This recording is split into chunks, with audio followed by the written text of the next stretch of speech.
আপনি কি হাতুড়ি দিয়ে প্যারাক ঠোকার কথা ভাবছেন? আমি আপনাদেরকে দেখাবো কিভাবে Oppo A3X ব্যবহার করে একটি প্যারাক ঠোকা যায়।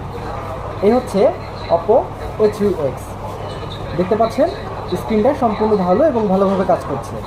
এই হচ্ছে একটি পেরেক। আমি এখন পেরেকটিকে কাঠের মধ্যে ঠুকে দিচ্ছি। দেখুন এখনও ডিসপ্লেটি সঠিকভাবে কাজ করছে। ব্যাস হয়ে গেল একটি প্যারাক ঠোকা।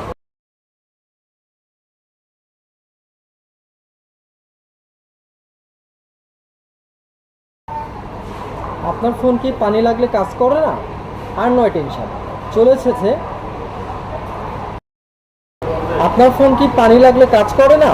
আর নয় টেনশন, চলে এসেছে Oppo A3X। Oppo A3X এ পানি লাগলেও কাজ করবে এবং মাল্টি